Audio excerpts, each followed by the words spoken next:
magkakapatid nga tayo pero hindi tayo pwedeng maging ina pareho dahil ako lang yun. Babawiin ko sa'yo lahat ng dapat sa akin. Asawa ka ng kapatid ko. Pero ikaw ang mahal ko. At alam ko na mahal mo rin ako. Sa mata ng Diyos at ng mga tao, kayo dapat ni Bridget, hindi tayo. Anong ginagawa mo dito?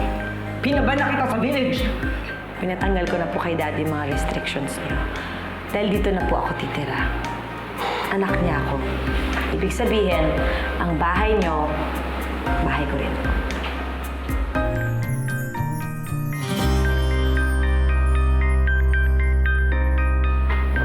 Hindi pwede ito, Delphine. Hindi pwedeng tumira ang babaeng yan dito.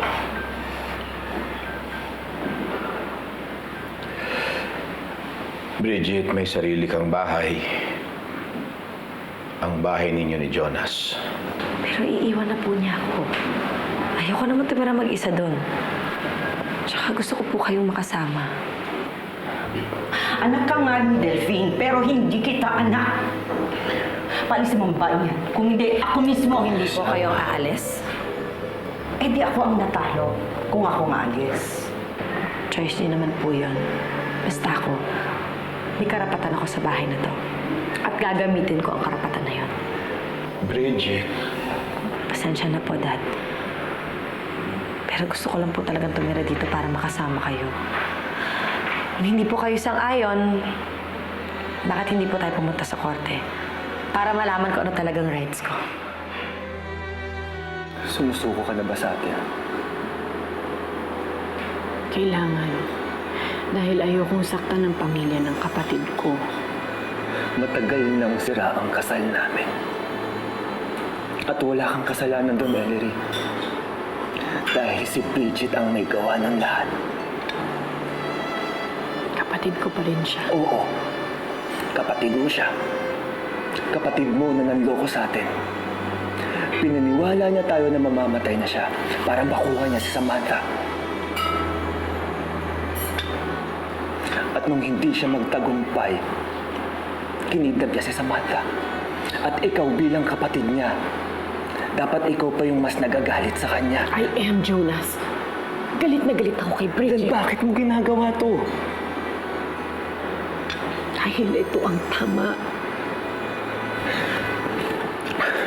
Ellery, ang tama, ipaglaban mo yung pagmamahalan natin. Ellery, hindi ako susuko sa'yo. Sana naman huwag ka sumuko sa akin.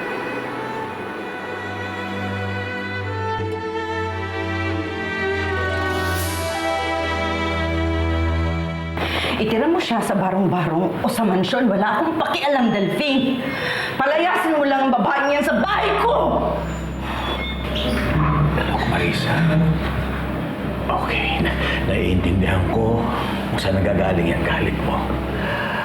Pero I think na may magandang maidudulot itong pagtira ni Bridget dito sa atin. Anong magandang maidudulot ng araw-araw kong nakikita ang anak mo sa labas? Marisa, look. Magkakaayos na sila Bridget at Ellery. Pati na rin kayo, mapaplansya na rin ninyo ang inyong gulo. Baka maplansya ko ang mukha niya! Marisa!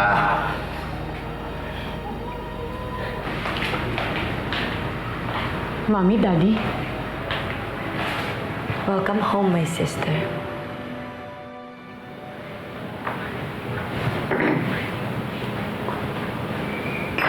Look, kailangan mag-usap tayo. Tayong lahat.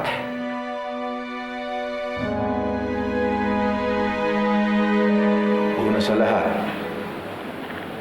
may hilingin ako sa'yo, Ellery. Kung pwede sana, yung kidnapping case na sinampa mo laban kay Bridget, kung pwede sana, iurong mo na yun. Naging anak mo lang siya, pati kami. Kailangan patawarin na siya sa lahat ng kasalanan niya. Anak niya po ako. Natural lang sa kanyang patawarin ako. Iuurong ko ang kaso. Pero hindi ibig sabihin napatawad na kita, Bridget. Ako rin, Ellery. Bridget, anak kita. Pero hindi ko pwedeng konsintihin ang lahat ng makamalian na gawa mo. Kaya galit pa rin ako sa'yo.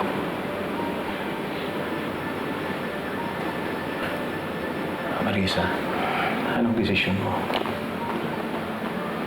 Hindi ako sasali sa usapan nito hanggat hindi na pagdidesisyonan na hindi titira ang babae yun. Marisa, hindi naman yan ang pinag-uusapan natin ngayon eh.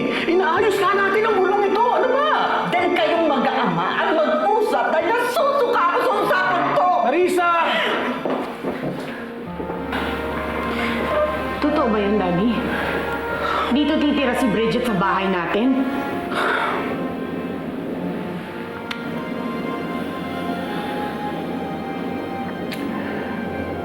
Ellery, gusto ko lang magkaayos lang kayong magkapatid.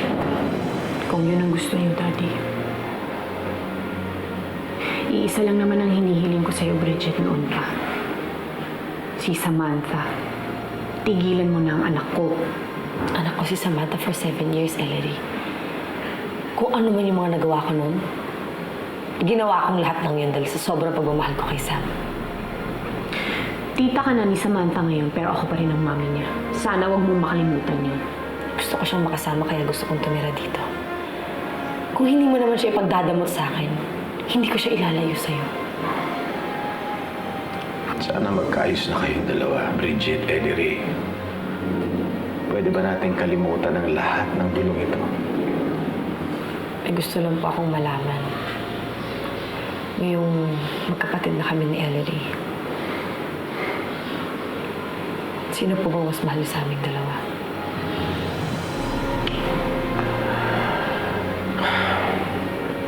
Bridget, Ellery, pareho ko kayong mga anak. Mahal ko kayong dalawa. Pareho ko kayong mahal.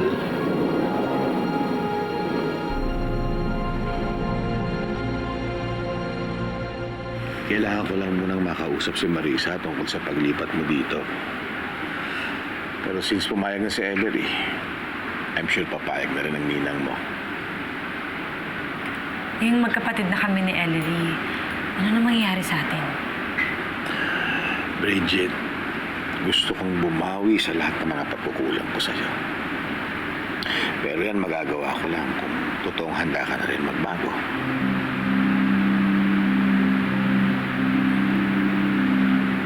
Sige po, babalik na lang ako bukas. Sige.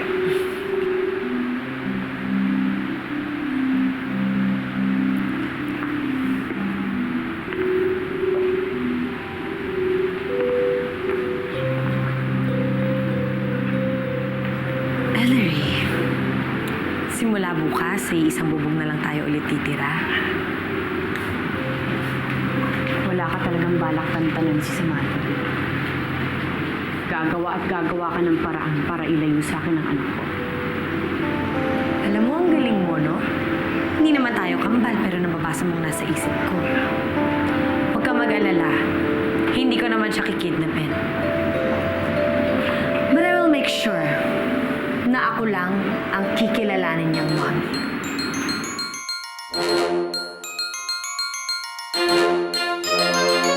Wala ka na ba talagang awa, Bridget? Ang bata pa ni Samantha pero ang dami niya ng dinanas ng dahil sa'yo. Oh, bakit ako lang sinisisi mo? Ikaw, isuko mo na siya. Hindi mo napapansin, ayaw na sa'yo ng anak mo. Pero pinagsisiksikan mo pa rin yung sarili mo. Sino sa ating dalawang nakikisiksik? Ikaw tong nagpupumilit na tumira dito sa bahay namin. Kung ayaw mo siyang i-share, edi umalis kayo. Parehas lang tayo may karapatan sa bahay na to. Sa bahay ng daddy natin. Una kang naging anak ni Daddy, pero mas una akong nagkaroon ng karapatan sa bahay na to. Hindi kami aalis ni Samantha dahil hindi ko isusuko ang karapatan ko ng ganun-ganun na lang. Subukan mo.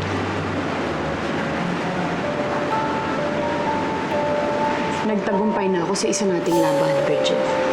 Iniwanan ka na ni Jonas. Magiging akin na ulit siya. Siguro, ang dami mong iniyak kung iniwanan ka niya, no? What more kapag nakita mo kaming palagi magkasama? Sabi mo nga, sa isang bubong na lang tayo titira. Kaya mag-ingat ka, Bridget. Baka bahain tayo ng luha mo.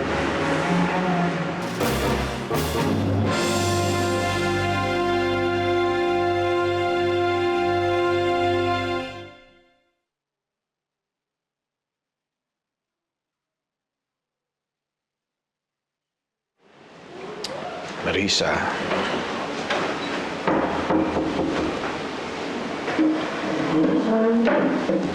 Huwag mo akong istorbohin.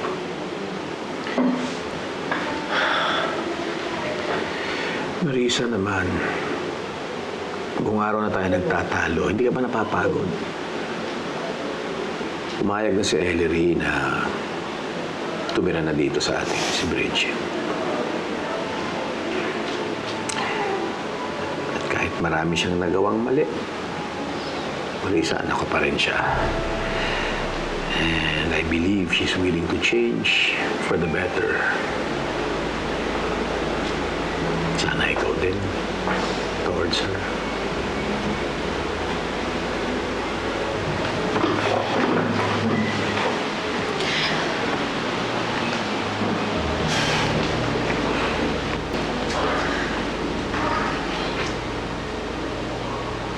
Pagbigyan kita sa kahilingan mo, pero hindi sa kapritsyo ng anak mo. Kantiin niya lang ako ng kahit isang beses. At kahit anak mo siya, ipapaampon ko siya sa kulungan.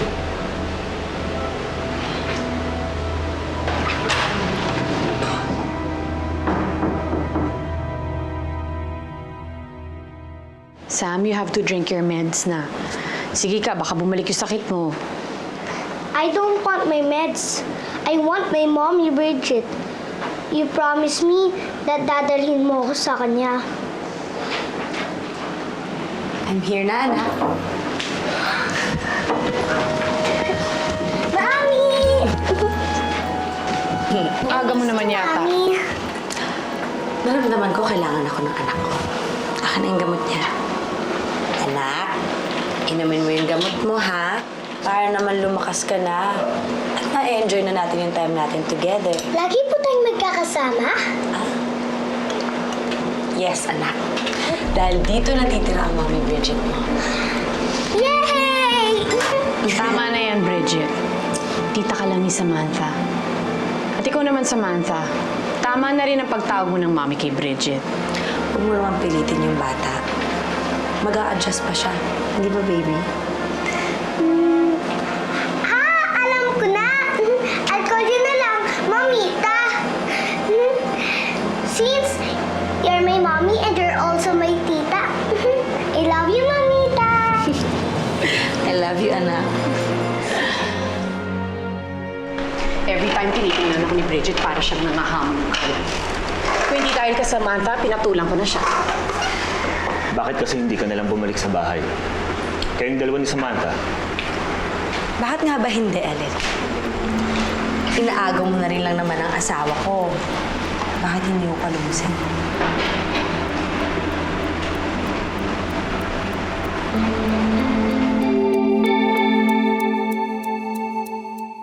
Hindi ko pinangarap na maging kabit katulad ni Bridget. Hindi ako katulad mo na buhay pa ang asawa ng may asawa. Kinakanya mo na. Uulitin ko, Ellen. Unang naging akin si Jonas. Ikaw ang nang-agaw, hindi ako. Eh, di bang itigil niyo na tong dalawa? Nandito ako sa harapan niyo. You'll never get rid of me, Jonas. Habang nabubuhay ako lang ang magiging asawa. Asawa mo nga siya, Bridget. Pero mas lamang ako sa'yo kaysa sa isang bagay.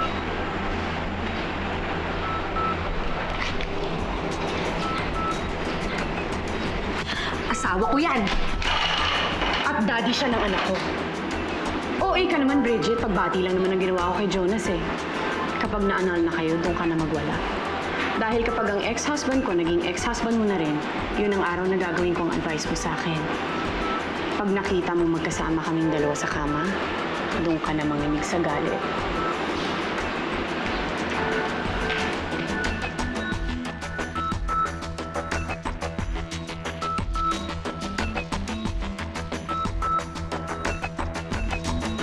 You serious, anak? Walang sugar yan.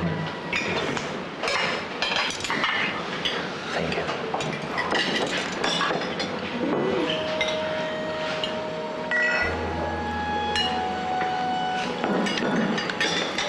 Bacon?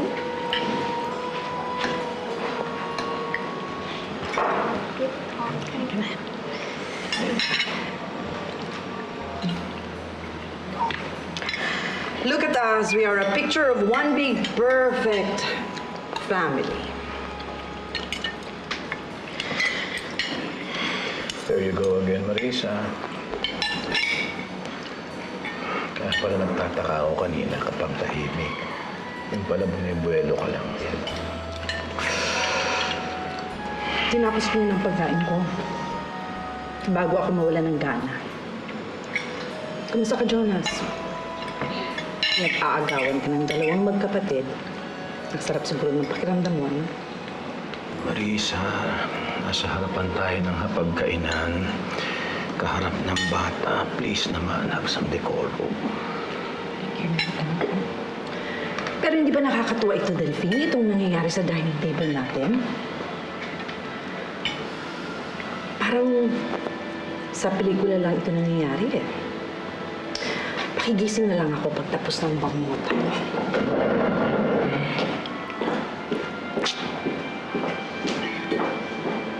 Sorry po, Daddy. Ako po nagyaya kay Jonas na mag-breakfast dito. Aalis na lang ho ako. Well, Jonas.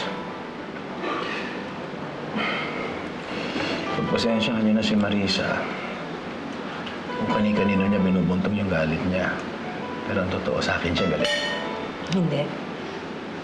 Alam natin lahat sa akin galit si Ninang. Tumira po ako dito dahil gusto ko kayong makasama ulit. I know that, Bridget. Pero yung sinabi ni Marisa kanina, kailangan pag-usapan natin yun. Sige po pa. Kayong dalawa lang po. Mag-uusap muna kami. Pagkatapos, mag-uusap tayo. Ikaw, Jonas at Ellery. Jonas, halika, may gusto lang akong linawin sa'yo. Excuse. Mag-usap muna kayo ng asawa ko.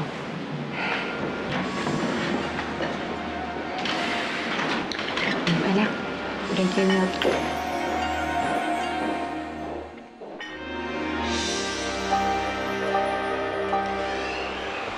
Kamusta na ang annulment niyo ni Bridget?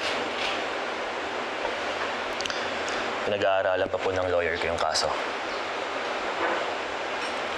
Sinabi rin sa akin ng lawyer ko na malaki ang posibilidad that this could take years. Pero itutuloy mo pa rin. Pa,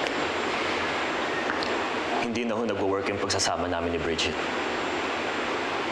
Alam ko ang anak niya siya. Pero wag niyo naman ho sana sa aking hilingin na balikan ko siya.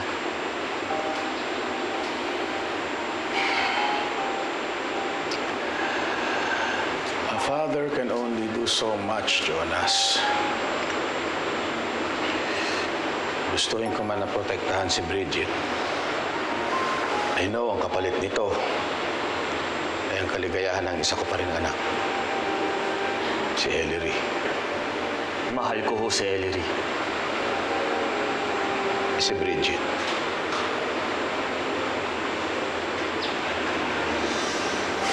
Minahal ko po siya noon.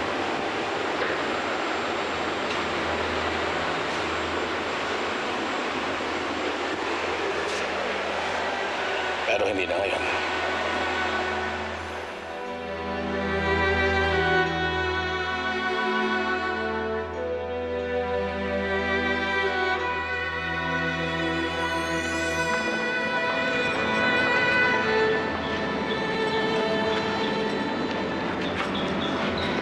Hindi lang pala buong wardrobe mo ang dala mo, Bridget. May kasama ka pang asungot. Hello, Marisa. May juice ka ba dyan? Kasi parang ang hirap magbuhat nakakapagod. Nakalimutan ko. Mahirap ka na nga pala ngayon kasi wala kang trabaho. Ito oh, 5 piso. Bumili ka ng samalamig dyan sa kanto paglabas mo, ha? Oh. Talaga, ang galing-galing mo magpatawa. Tawang-tawa ako. Hindi aalis si tita dito. Dito na po siya titira kasama ko. Ano? Nagbibingi-bingihan. Marisa, dito na ako titira. Kasama ng pamangking ko na anak ng asawa mo.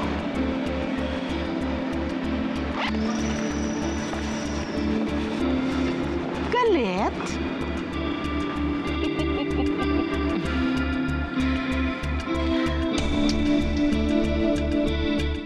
I told you so. Walang magandang gagawin yung anak mo. Mantakin mong bitbitin dito ang walang yung China! Marisa, ano ba ang problema? This house is big enough for everybody. Kahit isang barangay, kasya dito.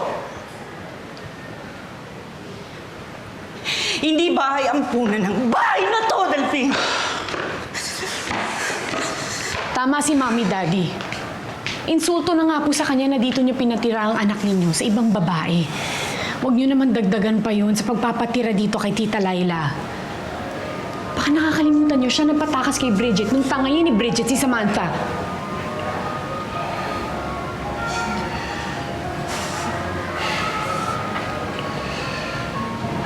Okay, I'll talk to them.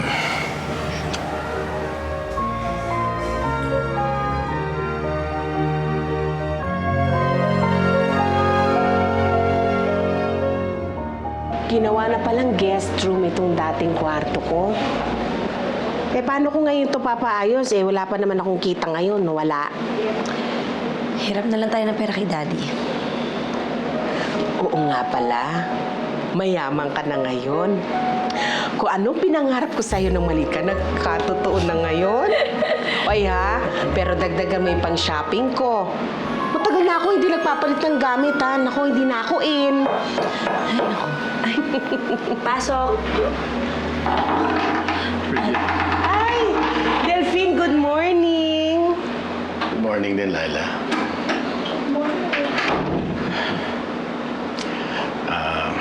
Sorry, Laila, ha? Pero hindi ka na pwedeng tumira sa bahay na ito, eh. Pero parang nanay ko na po si Tita Laila. Kung saan po ako, dapat doon po siya nakatira. Oo nga naman, Delphine. Bridget, kung gusto mong makasama ang Tita Laila mo, that's fine with me. I'll be more than happy na ikuha kayo ng isang magandang bahay para magkasama kayo. So it's either pareho kayong umalis ng bahay na ito o maiiwan ka. Pero ikaw lang, Bridget. Pero Dad, Ito na ang desisyon ko. Ito ang masusunod.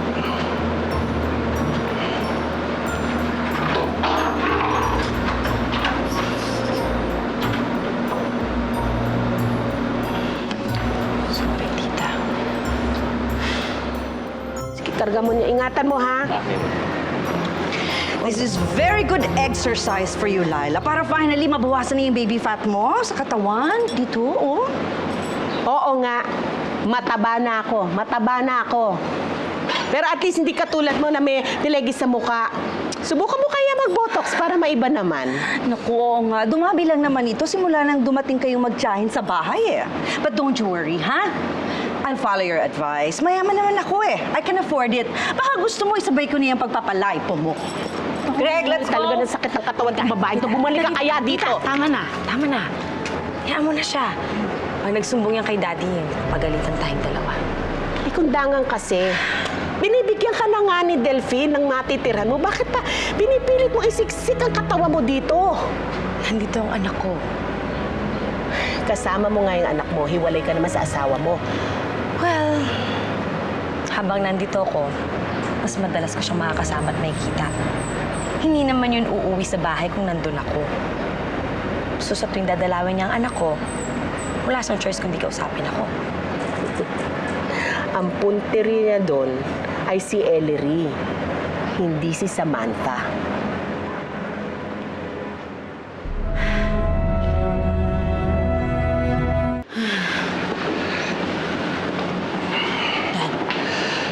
Nagkausap na kami ni Jonas. Sit down. I want you to listen to what he's going to say, ha? So what is it, Jonas? Napabago ba ni Daddy ang desisyon mo tungkol sa annulment natin?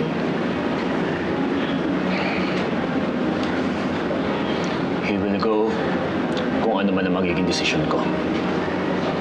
Hindi mo ko pwedeng iwan. Nakausap ko na yung abogado ko. Wala kang grounds para ipaanal ang kasal natin. At nakausap ko na rin ang abogado ko. Kung magiging US citizen ako, makakapag-file ako ng divorce. Pero walang divorce dito sa Pilipinas. Kaya nga sa US ako magpa-file. At kikilalanin ng korte natin yon. At makakalaya na rin ako sa'yo. Jonas, kung gusto mo lang naman akong iwan, bakit hindi ka na lang mag-file ng legal separation? Bakit kailangan divorce or annulment pa? Dahil gusto kong magpakasal ulit kay Ellery. Yun ang gusto mong marinig, di ba? Pakakasalan ko si Ellery. Dahil mahal ko siya.